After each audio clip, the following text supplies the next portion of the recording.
Good morning to everyone. Online classes में मैं दीपक शर्मा आप सभी का हार्दिक अभिनंदन करता हूं। आज हम हिंदी साहित्य के जाने माने रचनाकार लेखक जैनेन्द्र के बारे में अध्ययन करने जा रहे हैं। जैनेन्द्र द्वारा रचित ये पाठ आपके सामने यहाँ प्रस्तुत है, जो बाजार दर्शन के रूप में हमें दिखाई दे रहा है। बाजार क्या है, बाजार की सार्थकता क्या है, बाजार का महत्व क्या है और बाजार पर क्या है, इन सभी का अध्ययन हम जैनेन्द्र द्वारा रचित इस पाठ के माध्यम से करेंगे। सबसे पहले हम जैनेन्द्र जी का जीवन परिचय यहाँ पर ध्यान देते हैं। इनका जन्म सन 1905 अलीगढ़ उत्तर प्रदेश में हुआ। इनकी प्रमुख रचनाएं परत, आराम, स्वामी, सुनीता, त्यागपत्र, कल्याणी, जयवर्धन, मुक्तिबोध, ये सब के उपन्यास हैं। वातायन, एक रात, दो चिड़िया, फांसी, नीलम देश की राजकन्या, बाजे, ये इनके सब कहानी संग्रह है। प्रस्तुत प्रश्न, जड़ की बात, पूर्वोदय, साहित्य का अक्षय और प्रेम, सोच विचार, समय और हम, ये इनके विचार प्रधान निबंध संग्रह है। इनके प्रमुख पुरस्कारों की बात करें, साहित्य अकादमी पुरस्कार से इन्हें सम्मानित किया गया है। भारत भारत सम्मान से भी सम्मानित है। भारत सरकार द्वारा इन्हें पद्म भूषण से अलंकृत किया गया है और सन 1990 में इनका देहावसान हो गया। इनकी जीवन से संबंधित जो प्रमुख पंक्तियां हैं उसका हम यहाँ पर एक बार दर्शन करें। यथार्थ को अंतिम सत्य के रूप में ओढ़कर जो अपने को विवश मान बैठ सकता है वही तो असमर्थ है, पर जिसने स्वप्न के सत्य के दर्शन किए वह यथार्थ की प्रकटता से कैसे निरुत्साहित हो सकता है। अर्थात यथार्थ यानी वास्तविकता अपने आप में सत्य होती है। सत्य कड़वा हो सकता है, लेकिन मनुष्य को उससे किसी प्रकार हतोत्साहित होने की आवश्यकता नहीं है। जिस प्रकार जग सत्य है उसी प्रकार तत्व भी सत्य है और सत्य को स्वीकार करना एक बुद्धिजीवी मनुष्य का कर्तव्य भी है और उसे ऐसा करना भी चाहिए। हिंदी में प्रेमचंद के बाद सबसे महत्वपूर्ण कथाकार के रूप में प्रतिष्ठित जैनेन्द्र कुमार का अवदान बहुत व्यापक और वैविध्यपूर्ण है। वैविध्यपूर्ण से मतलब भिन्नताओं से युक्त है। अपने उपन्यासों और कहानी के माध्यम से उन्होंने हिंदी में एक सशक्त मनोवैज्ञानिक कथाधारा का प्रवर्तन किया है। मनोविज्ञान को इन्होंने अपनी कहानियों का मुख्य विषय बनाया है। परत और सुनीता के बाद 1937 में प्रकाशित त्यागपत्र ने मनोवैज्ञानिक उपन्यासकार के रूप में प्रभुत्व प्रतिष्ठा दिलाई। इसी तरह के बाजे, नीलम देश की राजकन्या, अपना अपना भाग्य, तत्सर जैसी कहानियों को भी काव्य रचनाओं के रूप में मान्यता मिली है। कथाकार होने के साथ साथ जैनेन्द्र की पहचान अत्यंत गंभीर चिंतक के रूप में रही। बहुत सरल एवं अनौपचारिक सी दिखाई देने वाली शैली में उन्होंने समाज, राजनीति, अर्थनीति एवं दर्शन से संबंधित गहन प्रश्नों को सुलझाने की कोशिश की है। अपनी गांधीवादी चिंतन दृष्टि का जितना सुष्ठु एवं सहज उपयोग वे जीवन जगत से जुड़े प्रश्नों के संदर्भ में करते हैं, वह अन्यत्र दुर्लभ है। अर्थात अन्य स्थान पर ऐसा दिखाई नहीं देता और वह इस बात का सबूत पेश करता है कि गांधीवाद को उन्होंने कितनी गहराई से हृदयंगम किया है। बाजार दर्शन हम पाठ का परिचय यहाँ पर जानेंगे कि वास्तव में ये निबंध है ये किस शैली में किस तरह से और क्या सोच करके लिखा गया है। बाजार दर्शन जैनेन्द्र का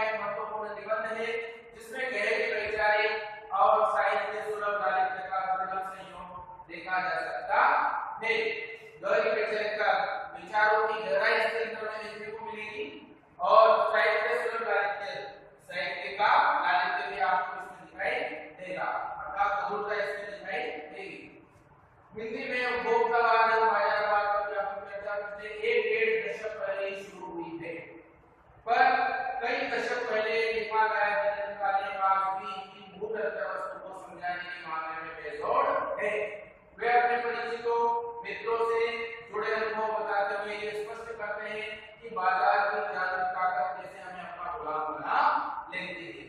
बाजार पर क्या है और बाजार की सार्थकता क्या है, ये केंद्र बिंदु इस पाठ में नजर आएंगे।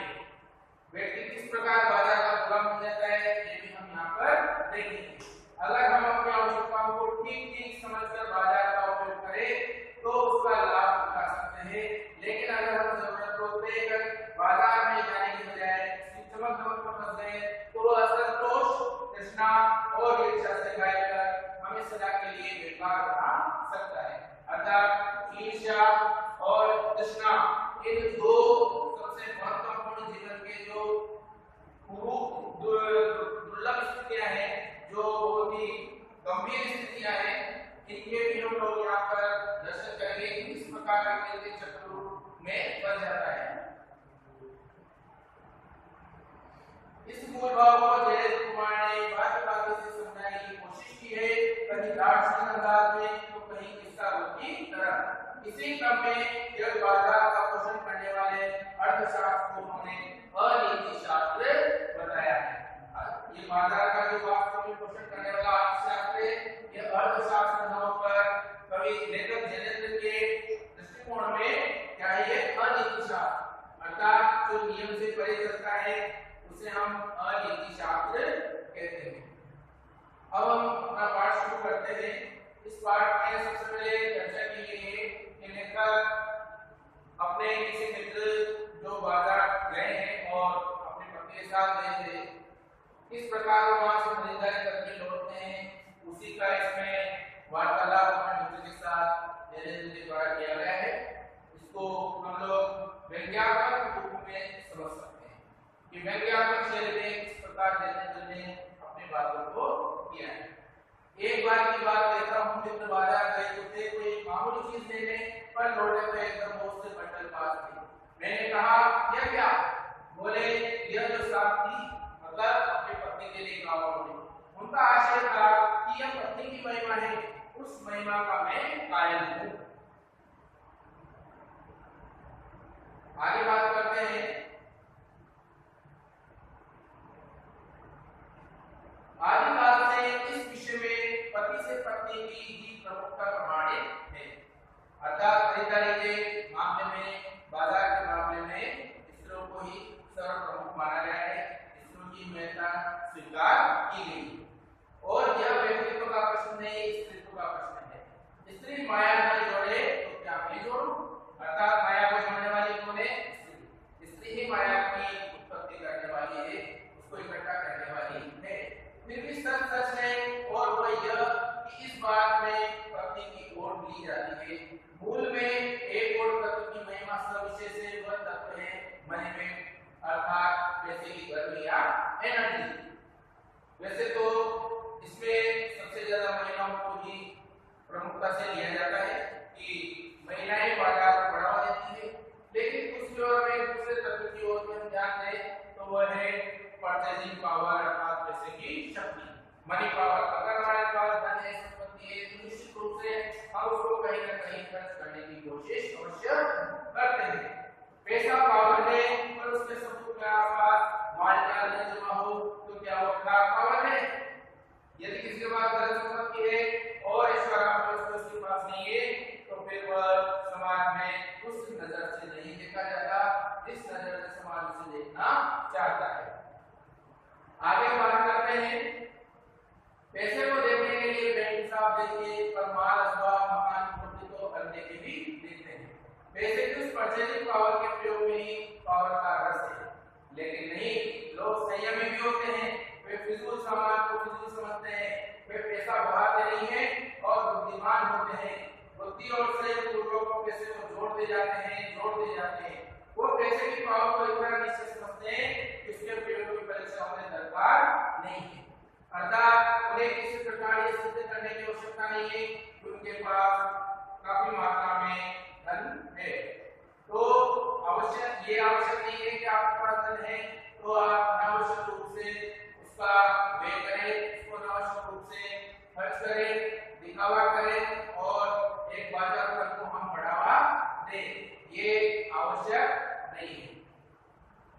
मित्र बोले, पूछो बाधा है निषेध फंसे।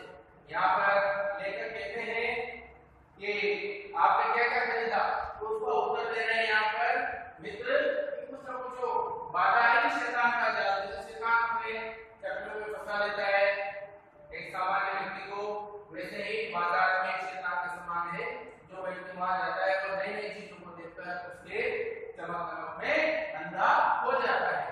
तो बेहयाई को बिना फंसे बेशर्म, बेहया का मतलब बेशर्मी हो जो उसके चक्कर में न फंसे। मेरे मन में कहा कि बाजार आमंत्रित करता है कि आओ मुझे लूटो और लूटो, सब भूल जाओ, मुझे देखो, मेरा रूप तो किसके लिए है, मैं तुम्हारे लिए हूं, नहीं कुछ चाहते हो तो भी देते हैं क्या नहीं। ये यहाँ पर हमने इसको इतना पढ़ा है, इसके बाद हम आगे का चैप्टर अगली क्लास में पढ़ेंगे। मेरे मन में कहा कि बाजार आमंत्रित करता है कि आओ मुझे लूटो लूटो। बाजार यदि है तो वो तो कहेगा, अर्थात बाजार की वस्तु को हमें अपनी ओर खींचेगी, लेकिन इसका तात्पर्य ये नहीं कि हम उनके मुंह जाल में फंसकर और अपने कठिन परिश्रम से की गई कमाई को केवल प्रतिस्पर्धा के लिए ही अनावश्यक रूप से खो दे। तो सब भूल जाओ, मुझे देखो, ऐसा बाजार कहता है। मेरा रूप किसके लिए है, तुम्हारे लिए हो, नहीं कुछ चाहते हो तो भी देखने में क्या हर्ज है। अजी आओगी इस आमंत्रण में यह खूबी है, ये आदर नहीं है, आदर तिरस्कार जगाता है, लेकिन ऊंचे बाजार का आमंत्रण होता है, अर्थात चुपचाप रूप में वो बाजार हमें अपनी ओर खींचता है और उससे चाह रखती है, उससे आंतरिक इच्छा उत्पन्न होती है। चाह मतलब अभाव, चाह का मतलब क्या होता है, अभाव। हमें किसी चीज की जब इच्छा होने लग जाती है तो हमें उसकी कमी लगने लग जाती है। पड़ोसी के पास यदि एयर कंडीशनर है तो हमारी भी इच्छा होने लग जाती है कि हमारे पास में होना चाहिए, और कभी वो न होना एक कमी के रूप में दिखाई देता है। ये इच्छा और प्रतिस्पर्धा और कुछ ना जैसे हमारे अंदर आंतरिक जो बुरे भाव है उनको उत्पन्न करता है। जो बाजार में खड़े होकर आपको लगता है कि उसके अपने पास काफी नहीं है, और चाहिए और चाहिए, मेरे यहाँ कितना परिमित है, अर्थात कितना सीमित है, और यहाँ कितना अतुलित है। वो व्यक्ति ही भावना से ग्रस्त हो जाता है बाजार में रखी वस्तुओं को देखकर कि यहाँ कितना अतुलित है, कितना सारा है, कितनी बड़ी मात्रा में है, और मेरे पास तो केवल न के बराबर ही है। अतुलित मतलब जिसकी तुलना न की जा सके, अर्थात बहुत बड़ी मात्रा में। कोई अपने को न जाने तो बाजार का इच्छा उसे कामना से निकल बना छोड़े। यदि कोई वास्तविकता को अपनी समझता हो तो ये बाजार में उसे बेचैन बनाकर छोड़ जाता, उसका सारा चैन समाप्त कर दे। विकल्प का मतलब होता है बेचैन, कामना का मतलब होता है इच्छाएं। विकल्प क्यों, पागल, और बेचैन भी क्यों, व्यक्ति तो इस बाजार से पागल भी हो सकता है। असंतोष, तृष्णा और ईर्ष्या से गायब कर मनुष्य को सदा के लिए बेकार बना डालता है। जब मनुष्य में बाजार को देखकर अपने प्रति हीन भावना आती है, प्रतिस्पर्धा बढ़ती है, मन में तृष्णा आती है और ईर्ष्या भी उत्पन्न होती है, तो व्यक्ति फिर कहीं का भी नहीं रहता। एक और मित्र की बात है, यह दोपहर के पहले गए बाजार से कहीं शाम को वापस आए तो बालिया। एक मित्र की बात की लेखक है तो वो अपने साथ काफी खरीदारी करके लाए। दूसरे मित्र की बात करते हैं, वह इस प्रकार से आए हैं, देखो आगे देखिए।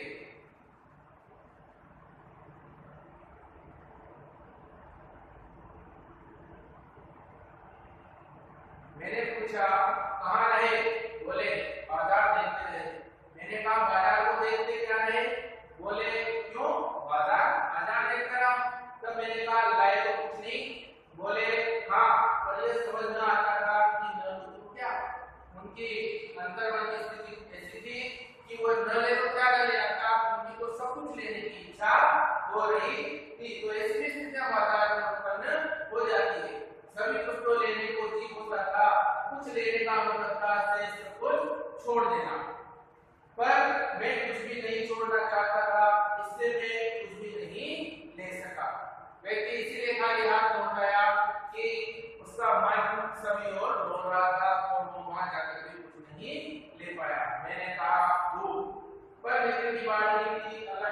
पता नहीं है कि क्या चाहते हो तो उसका बोल की जात में दे देगी। अर्थात हमारे मन में एक लक्ष्य होना चाहिए।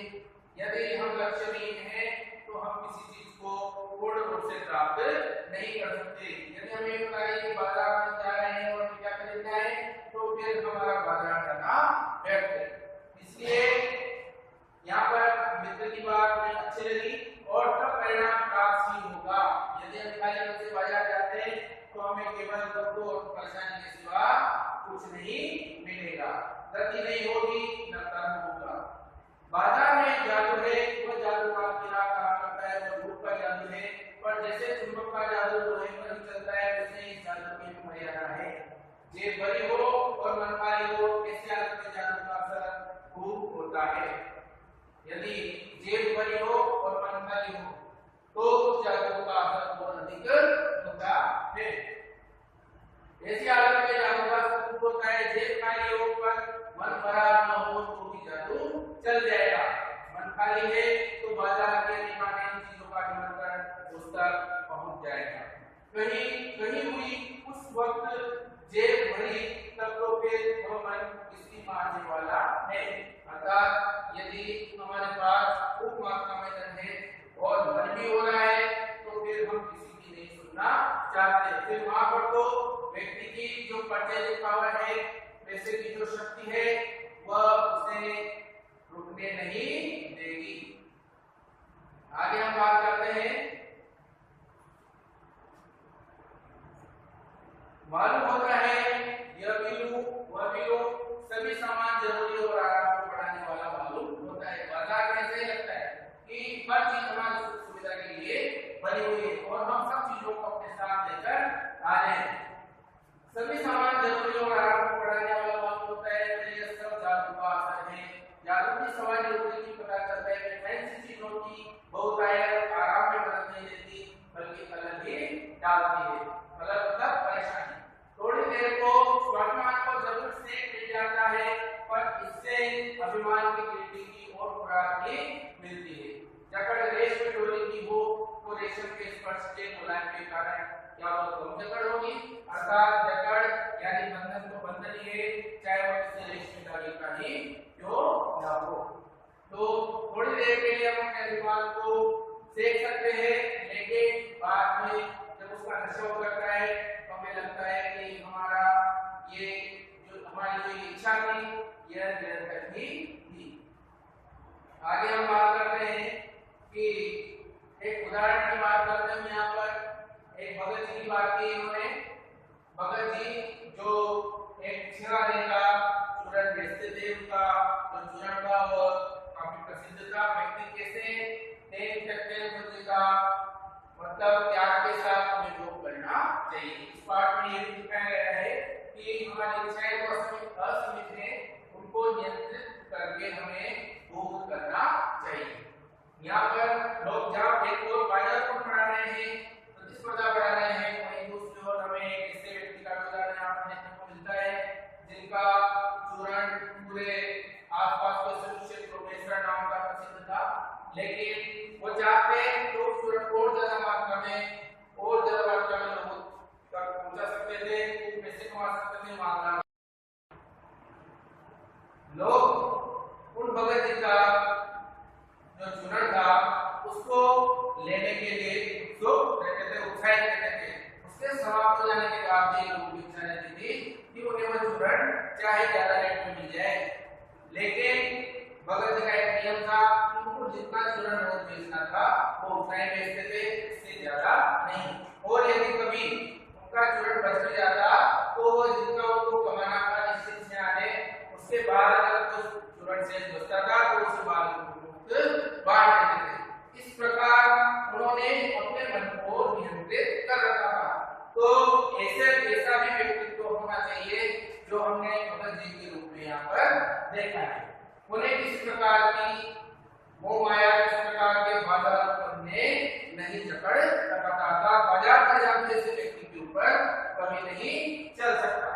आगे हम उदाहरण में बात करते हैं तो यहाँ पर लेखक ने अपने साथ घटित एक और प्रसंग का उल्लेख किया है कि एक बार वह सड़क पर जा रहे थे, अचानक बढ़ती हुई तेज गति से जाती हुई एक गाड़ी उनके पास से गुजरी।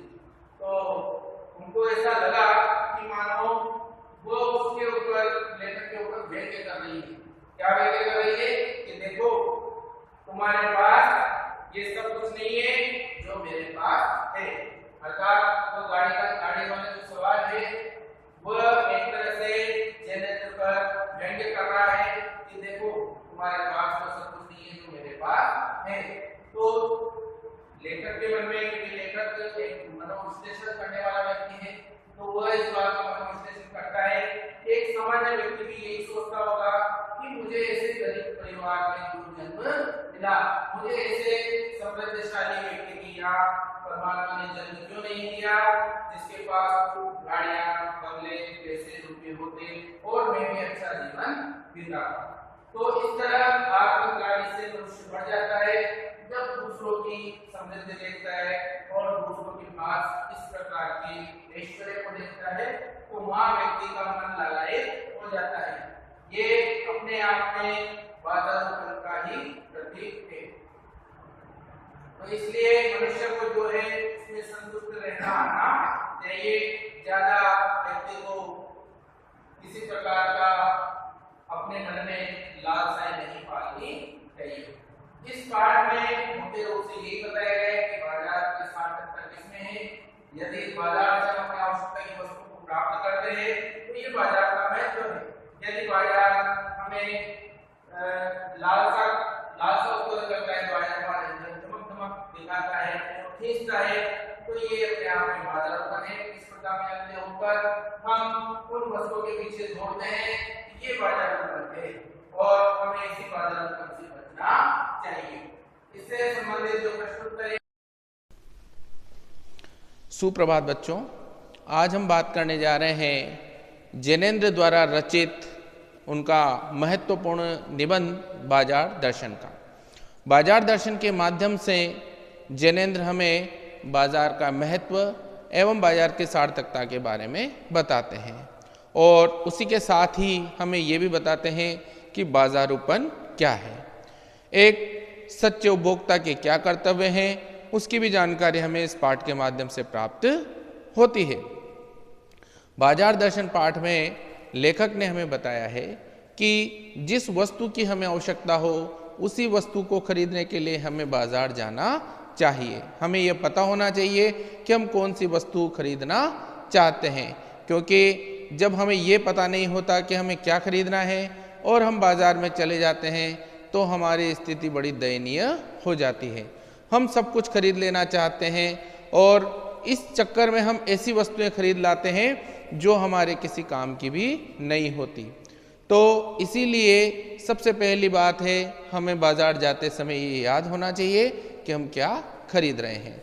अनावश्यक वस्तुएं खरीद कर लाना बाजारोपन का प्रतीक है, वो बाजारोपन को बढ़ावा देना है।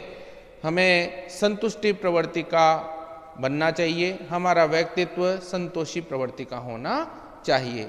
इसी के अंतर्गत इन्होंने एक इसमें उदाहरण दिया है भगत जी का। भगत जी एक ऐसे व्यक्ति हैं जो एक बड़ा मज़ेदार चूरण बनाते हैं और उनके चूरण की ये विशेषता है कि वह आसपास के सभी क्षेत्रों में प्रसिद्ध था, लेकिन भगत जी उसका गलत फायदा नहीं उठाते थे। लोगों को पसंद था तो उनकी आवश्यकताओं की पूर्ति वह करते थे, लेकिन उतनी ही मात्रा में जितनी उन्हें आवश्यकता थी। यदि कभी उनका चूर्ण ज़्यादा बच जाता था तो बच्चों में वैसे ही बांट देते थे। उन्होंने कभी बाजारोपन नहीं बढ़ाया। उसी प्रकार से एक उदाहरण इसमें यह भी है कि हम जब बाजार जाएं तो हमारा मन खाली नहीं होना चाहिए, वरना अनावश्यक वस्तुएं हमें अपनी ओर खींचती हैं। बाजार का आकर्षण हमें अपनी ओर खींचता है। यह ठीक उसी प्रकार है जिस प्रकार हम जब गर्मी में जब भयंकर लू होती है उस समय यदि हम वैसे ही चले जाते बिना पानी पिए तो उस लू का असर हमारे शरीर पर होता है। वह लू हमारे अंदर प्रवेश कर जाती है और हमें नुकसान पहुंचाती है। यदि हम पानी पी के जाएंगे तो लू का प्रभाव हम पर नहीं पड़ेगा। ठीक उसी प्रकार से बाजार का भी यही दर्शन होता है। तो हम लोगों ने काफ़ी उदाहरणों के माध्यम से इस पाठ को समझा है। तो तेन त्यक्तेन भुंजिता, त्याग के साथ व्यक्ति को उपभोग करना आना चाहिए।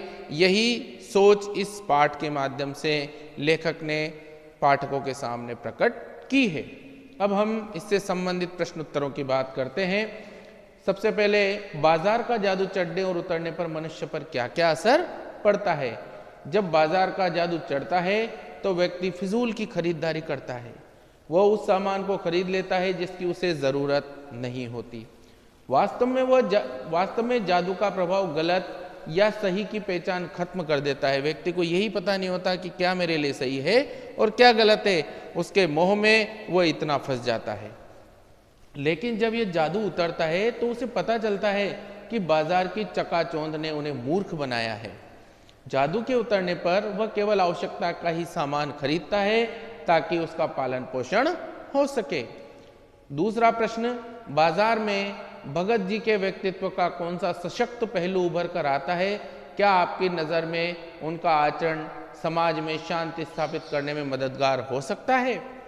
तो भगत जी के बारे में आपको मैंने अभी बताया था। भगत जी बड़े सात्विक और संतोषी प्रवृत्ति के व्यक्ति हैं और उनके चरित्र से हमें शिक्षा लेनी चाहिए। तो देखते हैं उत्तर। बाजार में भगत जी के व्यक्तित्व का यह सशक्त पहलू उभर कर आता है कि उनका अपने मन पर पूर्ण नियंत्रण है। उनका मन उन्हें किसी तरह से इधर उधर नहीं ले जा सकता। वे चौक बाजार में आके खोलकर चलते हैं। बाजार की चकाचौंध उन्हें भौचक्का नहीं करती। उनका मन भरा हुआ होता है, अतः बाजार का जादू उन्हें बांध नहीं पाता। उनका मन अनावश्यक वस्तुओं के लिए विद्रोह नहीं करता। उनकी ज़रूरत निश्चित है। उन्हें जीरा व काला नमक खरीदना होता है। वे केवल पंसारी की दुकान पर रुककर अपना सामान खरीदते हैं। ऐसे व्यक्ति बाजार को सार्थकता प्रदान करते हैं।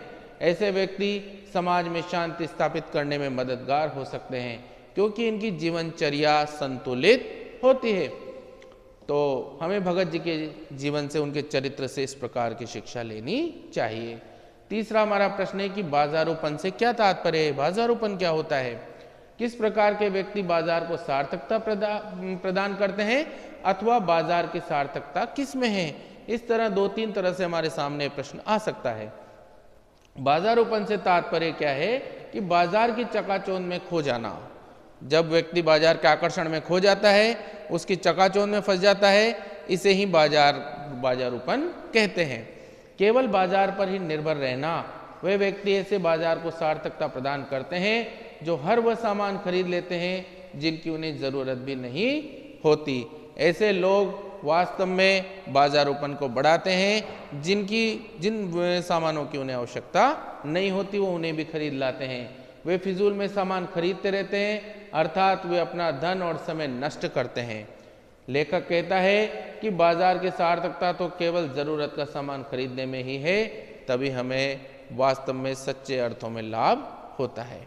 तो हमें जिस चीज़ की आवश्यकता है उसी को मन में सोचकर और उसी के अनुसार हमें बाजार जाना चाहिए। अगला प्रश्न है, बाजार किसी का लिंग, जाति, धर्म या क्षेत्र नहीं दिखाता। वह देखता है तो सिर्फ उसकी क्रय शक्ति को, मतलब खरीदने की शक्ति को। इस रूप में वह एक प्रकार से सामाजिक समता की भी रचना कर रहा है। आप इससे कहाँ तक सहमत हैं? यह बात बिल्कुल सही है कि बाजार किसी का लिंग, जाति, धर्म या क्षेत्र नहीं देखता। बाजार किसी प्रकार का भेदभाव नहीं करता है।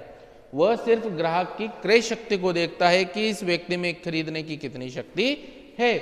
उसे इस बात से कोई मतलब नहीं है कि खरीदार औरत है या मर्द है, वह हिंदू है या मुसलमान, उसकी जाति क्या है या वह किस क्षेत्र विशेष से है। इससे बाजार को कोई मतलब नहीं होता है। बाजार में उसी को महत्व मिलता है जो अधिक खरीद सकता है। यहाँ हर व्यक्ति ग्राहक होता है। इस लिहाज से यह एक प्रकार से सामाजिक समता की भी रचना कर रहा है। आज जीवन के हर क्षेत्र, नौकरी, राजनीति, धर्म, आवास आदि में भेदभाव है। ऐसे में बाजार हर एक को समान मानता है। यहाँ किसी से कोई भेदभाव नहीं किया जाता क्योंकि बाजार का उद्देश्य सामान बेचना है। अगला प्रश्न है, आप अपने तथा समाज से कुछ ऐसे प्रकार के प्रसंगों का उल्लेख करें जब पैसा शक्ति के परिचय के रूप में प्रतीत हुआ हो, वास्तव में परचेजिंग पावर के रूप में जब पैसा इस्तेमाल हुआ हो, जब पैसे की शक्ति काम नहीं आई हो। तो उदाहरण के रूप में देखते हैं, जब पैसा शक्ति के परिचय के रूप में प्रतीत हुआ, समाज में ऐसे अनेक प्रसंग हैं जिसमें पैसा शक्ति के परिचय के रूप में प्रतीत हुआ। निठारे कांड में पैसे की ताकत साफ दिखाई देती है। जब पैसे की शक्ति काम नहीं आई, समाज में अनेक उदाहरण ऐसे भी हैं जहां पैसे की शक्ति काम नहीं आती। जेसिका लाल हत्याकांड में अपराधी को अपना अपार धन खर्च करने के बाद भी सजा मिली। इस प्रकार के अन्य प्रसंग विद्यार्थी स्वयं लिख सकते हैं। इसके बाद पाठ के आसपास, बाजार दर्शन पाठ में बाजार जाने या न जाने के संदर्भ में मन की कई स्थितियों का जिक्र आया है। आप इन स्थितियों से जुड़े अपने अनुभवों का वर्णन कीजिए। मन खाली हो, पहली बात, मन खाली हो तो क्या स्थिति होती है, मन खाली न हो तो क्या स्थिति, मन बंद हो तो क्या स्थिति, और मन में नकार हो तो क्या स्थिति।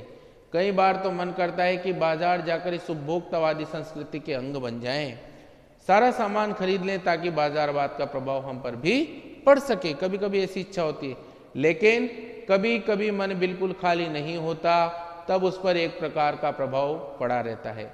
वह नहीं चाहता कि कुछ खरीदा जाए। कई बार ऐसी भी स्थिति आई है कि मन हर तरह से बंद रहा, अर्थात जो कुछ हो रही उसे चुपचाप देखते रहना चाहता है। जरूरत हो तो ले लिया, वरना नहीं। मन में नकारने की स्थिति भी रही, बाजार से यह सामान तो लेना ही नहीं, क्योंकि शॉपिंग मॉल में सामान बहुत महंगा मिलता है। वस्तुतः इस स्थिति में मन बाजारवादी संस्कृति का विरोध करता है। तो कई बार नकारने वाली स्थिति भी हमारे सामने आती है।